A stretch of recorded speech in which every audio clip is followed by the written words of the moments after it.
1 साल के अंदर नाले को हम फिर से काली गंगा में बदलने का काम करेंगे मित्रों, और ये संभव है। हमने मां नर्मदा का पानी साबरमती में लाकर डाला है। यूपी और मध्य प्रदेश कैंट बेतवा को जोड़कर आज पूरे बुंदेलखंड को हरा भरा कर रहे हैं।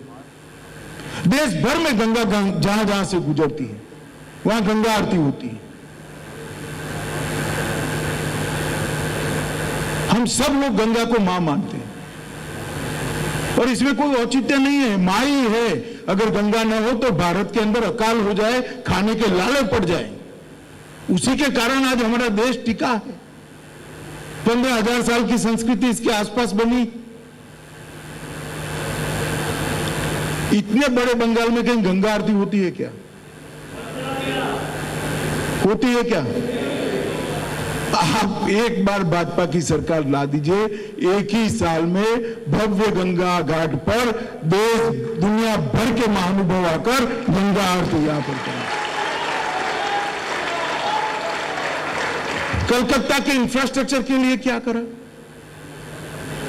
मेट्रो मत बताना, वो तो भारत सरकार के देती है पैसा।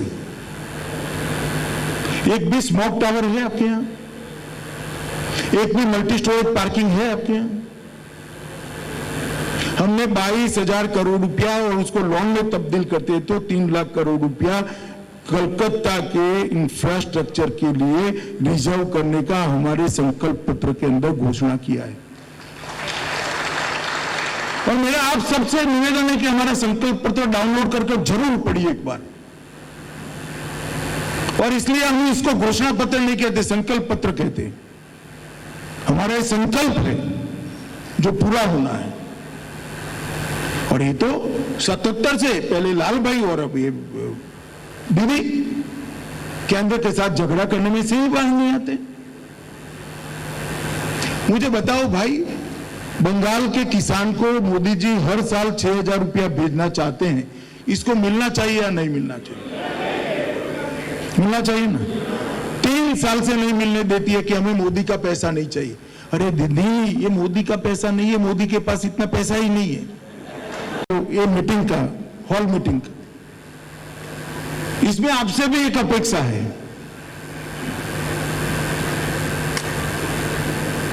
इतने लोगों की मीटिंग से कोई परिवर्तन नहीं होता है। परिवर्तन की जिम्मेदारी आपकी है, मैं तो बाहर ही हूं, आपकी ही है जिम्मेदारी। तो यहां से हर व्यक्ति ने, अगर आप कन्विंस है कि भाजपा की सरकार बननी चाहिए, मोदी जी को मौका देना चाहिए, श्रमिक को विधायक बनाना चाहिए, तो बचे हुए चुनाव में 100 लोगों को ढूंढकर फोन पर कमल के निशान पर बटन दबाने के लिए आप रिक्वेस्ट करिए। और सिर्फ कलकत्ते में और 24 परगना में हम ऐसी 6300 मीटिंग करने वाले, 6300। अब बताइए खेला हो गए या नहीं हुए? पक्का हो जाएगा।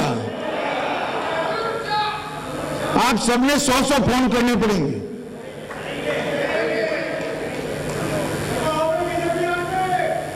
और मैं आपको बताता हूं, ये दीदी अभी इश्यू बना रही है, सीएपीएफ आ गई है, उनको परेशानी क्या है? गुंडे बूथ नहीं लुट सकते, यही परेशानी है।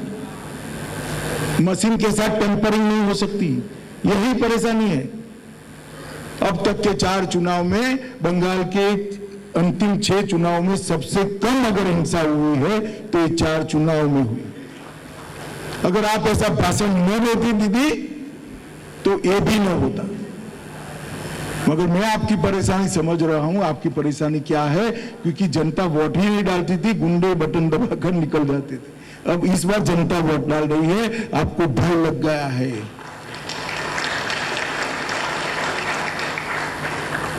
आपको भय लग गया है कि भतीजे का क्या होगा। भतीजा तो बाद में, पहले आपको इस्तीफा 2 तारीख को देना है।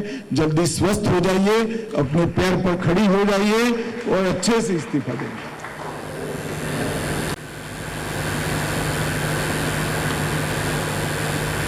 इसलिए हम कहते हैं कि परिवर्तन चाहिए। कोई भारतीय जनता पार्टी का मुख्यमंत्री बनाना इसलिए परिवर्तन नहीं चाहिए। बंगाल के अंदर परिवर्तन करना है, बंगाल के गौरव को वापस लाने, खोई अस्मिता को प्राप्त करना है, फिर से आर्थिक विकास के रास्ते पर ले जाना है, फिर से किसान को समृद्ध करना है, बंगाली भाषा और बंगाल की संस्कृति को फिर से दुनिया के अंदर सम्मान मिले ऐसा करना है। हमने तय किया है कि नोबेल प्राइज की तरह रविंद्रनाथ ठाकुर पुरस्कार हम दुनिया भर में बनाएंगे और इसको करेंगे। ऑस्कार की तर्ज पर सत्यजीत रे के नाम से एक पुरस्कार डिक्लेयर होगा जो ऑस्कार की तरह दुनिया भर की फिल्में यहां लाइनें लगाएगी। हम कलकत्ता को भारत की सांस्कृतिक राजधानी बनाना चाहते हैं और इसके लिए मोदी जी को आपका समर्थन चाहिए। समीक भट्टाचार्य को वोट देना मतलब ये एमएलए बनेंगे या मंत्री बनेंगे वो तो है ही है, परंतु इसके साथ साथ बंगाल में परिवर्तन लाना भी हमारा मकसद है। और भाई देखो, आपने सालों तक कांग्रेस को मौका दिया या नहीं दिया बताओ? 77 तक, 47 से 77, 30 साल तक दिया या नहीं दिया? अरे यार जोर से बोलो, मैं थका हुआ हूं, आप कहां थे? बाद में 30 साल लाल भाइयों को दिया या नहीं दिया? जोर से बोलो। और 10 साल दीदी को दिया या नहीं दिया? कुछ हुआ है क्या? एक 5 साल हमें दे दो, हम सोनार बांग्ला बनाकर अगले चुनाव में वापस आए। नरेंद्र मोदी पर विश्वास रखिए, मोदी जी के नेतृत्व और उनकी क्षमता पर विश्वास रखिए।